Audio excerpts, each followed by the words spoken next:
Pagi itu, langit Jakarta terlihat cerah, seolah turut merayakan kebahagiaan yang dirasakan oleh Yanto dan Yanti.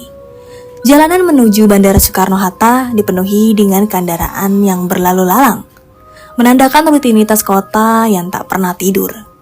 Di dalam taksi yang melaju perlahan di tengah kemacetan, Yanto menggenggam erat tangan Yanti.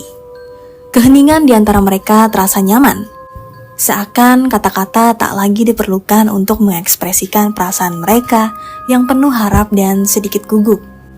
"Sudah siap?" tanya Yanto dengan senyum hangat. Matanya menatap Yanti penuh kasih sayang. Yanti mengangguk pelan, bibirnya melengkung dengan senyum yang sedikit ragu. "Ya, aku siap. Aku hanya sedikit gugup." "Tak perlu khawatir," kata Yanto sambil mengecup tangan Yanti. "Kita akan baik-baik saja. Ini akan menjadi perjalanan yang tak terlupakan." Di bandara, hiruk-pikuk orang-orang yang berlalu lalang menambah semarak suasana. Mereka berdua melangkah menuju counter check-in dengan perasaan yang campur aduk. Bagi Yanto dan Yanti, perjalanan ini bukan sekedar liburan atau bulan madu. Ini adalah ziarah suci, sebuah langkah untuk mencari kedamaian dan pengampunan di tanah suci. Setelah melewati proses check-in dan pemeriksaan keamanan, mereka duduk di ruang tunggu. Yanti memandang sekeliling dengan mata berbinar, merasa tak sabar untuk segera terbang ke Arab Saudi. "Ini benar-benar terjadi ya? Kita akan pergi ke Mekah?" gumam Yanti pelan, hampir seperti berbicara pada dirinya sendiri. "Benar sayang," jawab Yanto dengan lembut. "Kita akan bersama-sama menjalani ibadah umroh. Ini adalah kesempatan kita untuk mendekatkan diri kepada Tuhan." Pesawat yang mereka tumpangi akhirnya lepas landas. Di ketinggian ribuan kaki, Yanto dan Yanti saling bersandar, menikmati perjalanan yang membawa mereka semakin dekat ke tujuan suci mereka. Suasana di dalam pesawat cukup tenang. Hanya terdengar suara mesin pesawat yang menderu halus dan sesekali obrolan penumpang lain. Dalam percakapan mereka di pesawat, Yanti menceritakan kembali mimpi-mimpi dan harapannya selama ini. "Aku berharap setelah umroh ini hidup kita bisa lebih tenang dan damai. Aku ingin kita bisa diterima meskipun kita berbeda." Yanto mengangguk merasakan harapan yang sama.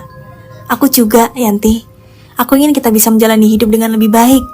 Mungkin di sana kita bisa menemukan jawaban atas semua pertanyaan kita." Matahari mulai terbenam ketika mereka mendarat di Bandara King Abdulaziz, Jeddah. Langit yang sebelumnya biru cerah kini berubah menjadi oranye kemerahan, menciptakan pemandangan yang menakjubkan. Proses imigrasi berjalan lancar dan mereka segera menuju bus yang akan membawa mereka ke Mekah. Perjalanan ke Mekah dipenuhi dengan kekaguman. Sepanjang jalan, Yanto dan Yanti tak henti-hentinya memandang keluar jendela, mengamati pemandangan yang asing namun mempesona. Bukit-bukit berbatu dan padang pasir yang luas menyambut mereka dengan keheningan yang agung. Saat malam tiba, mereka akhirnya tiba di Mekah, kota yang begitu sakral, dipenuhi dengan aura spiritual yang begitu kuat. Di hotel tempat mereka menginap, suasana begitu tenang dan damai. Setelah check-in, mereka segera menuju kamar mereka, merasakan kelelahan yang mulai menyergap setelah perjalanan panjang. Kamar hotel mereka sederhana namun nyaman. Dinding-dindingnya dihiasi dengan kaligrafi Arab yang indah, menambah nuansa religius. Yanto membuka jendela dan memandang keluar, melihat kilauan lampu-lampu kota Mekah yang menenangkan. Sementara itu, Yanti duduk di tepi ranjang, memijat kakinya yang lelah. "Besok kita mulai ibadah umroh," kata Yanto sambil menutup jendela. "Kita harus beristirahat dengan baik malam ini." Yanti tersenyum dan mengangguk. "Ya, aku sudah tidak sabar." Malam itu, mereka tidur dengan nyenyak, ditemani oleh ketenangan yang melingkupi seluruh kota suci tersebut. Keesokan paginya, setelah sarapan ringan di restoran hotel, mereka berdua bersiap untuk pergi ke Masjidil Haram. Yanti mengenakan pakaian ihram dengan hati-hati, merasa terharu dengan prosesi yang suci ini.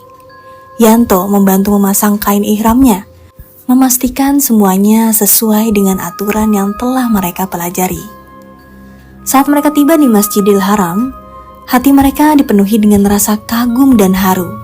Di depan mereka, Ka'bah berdiri megah, menjadi pusat dari segala doa dan harapan. Mereka mulai melakukan tawaf, berjalan mengelilingi Ka'bah dengan penuh khusyuk. Suara doa dan zikir menggema di seluruh area, menciptakan suasana yang begitu sakral. Yanto dan Yanti merasakan kedamaian yang luar biasa. Setiap langkah yang mereka ambil, setiap doa yang mereka panjatkan, seakan membawa mereka lebih dekat kepada Tuhan. Mereka menyelesaikan rangkaian ibadah umroh dengan penuh rasa syukur dan haru. Malam itu, kembali di kamar hotel, mereka berbicara tentang pengalaman mereka di Masjidil Haram. "Aku merasa sangat tenang dan damai," kata Yanti sambil menyandarkan kepala di bahu Yanto. "Aku benar-benar merasa Tuhan mendengar doa kita." Yanto mengangguk setuju. "Ya, aku juga merasakan hal yang sama. Ini adalah pengalaman yang tidak akan pernah kita lupakan." Namun, kebahagiaan dan kedamaian itu hanya sementara. Malam itu, sesuatu yang mengerikan terjadi. Saat Yanto pergi ke kamar mandi untuk mencuci muka, dia melihat bayangan aneh di cermin. Wajahnya yang biasanya tampan berubah menjadi menyerupai wajah anjing. Yanto terkejut, terjatuh ke belakang, dan memanggil Yanti dengan suara gemetar. Yanti berlari masuk, dan saat dia melihat ke cermin, dia juga melihat wajahnya berubah menjadi menyerupai anjing. Mereka berdua berdiri di sana, terpaku, dengan perasaan takut yang luar biasa menyergap hati mereka. Apa yang sebenarnya terjadi? Mengapa wajah mereka berubah seperti ini? Malam yang tenang itu berubah menjadi malam yang penuh teror. Mereka menyadari bahwa sesuatu yang sangat mengerikan sedang terjadi, dan perjalanan yang mereka kira akan membawa kedamaian justru berubah menjadi mimpi buruk yang menakutkan. Kegelapan malam yang awalnya menenangkan, kini berubah menjadi bayang-bayang yang mengerikan bagi Yanto dan Yanti. Mereka berdiri terpaku di depan cermin kamar mandi hotel, terdiam, menatap bayangan wajah mereka yang kini menyerupai anjing. Suara gemuruh dari AC kamar hotel terdengar begitu menakutkan dalam keheningan malam yang mencekam. Yanto berusaha mengendalikan dirinya, meskipun jantungnya berdebar kencang. Ini pasti hanya ilusi.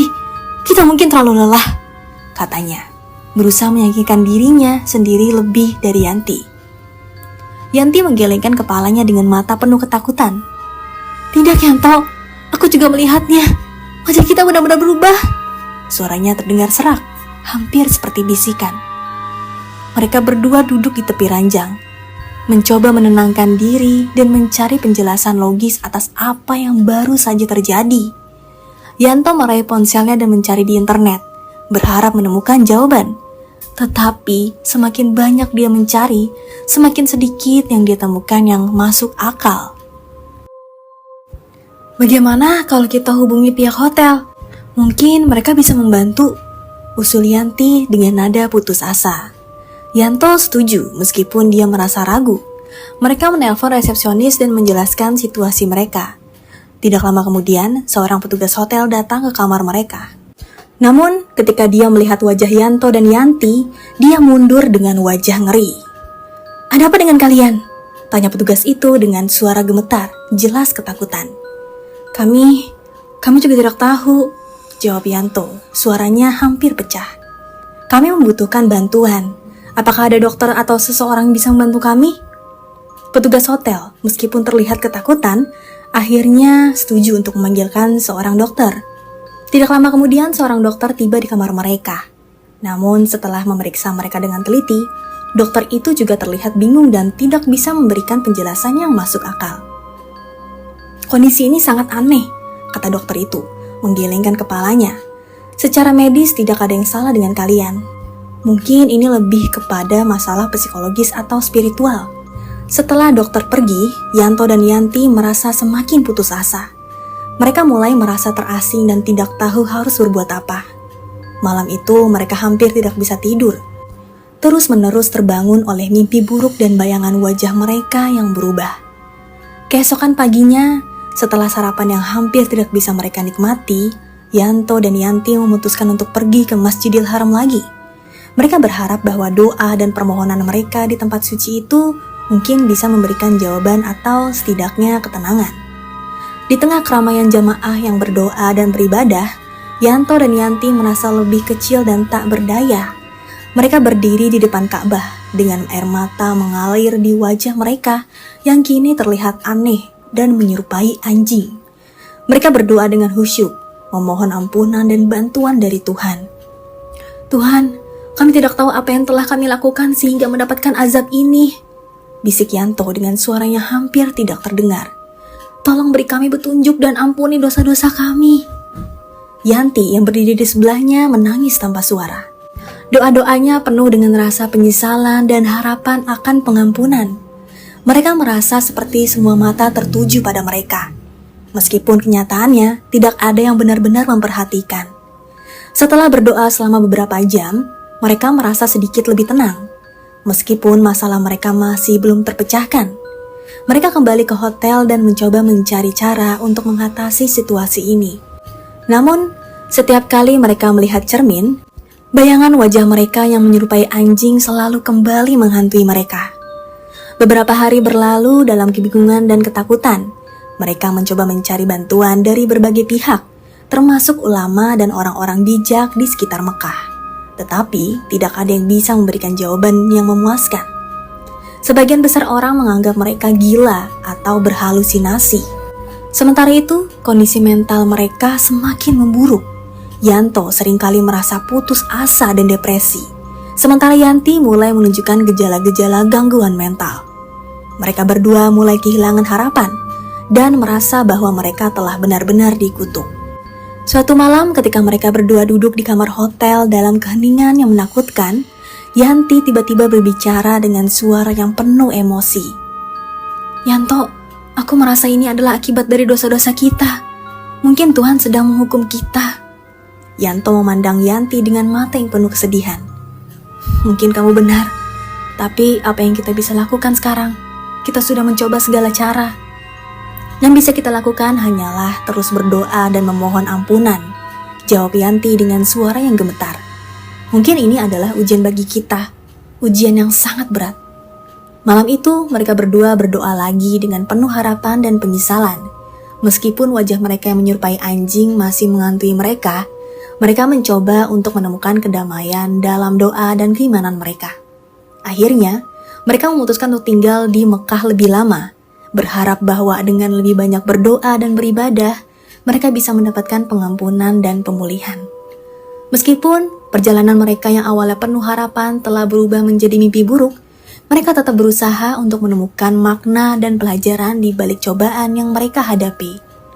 Di tengah semua penderitaan dan kebingungan, satu hal yang tetap menguatkan mereka adalah cinta mereka satu sama lain.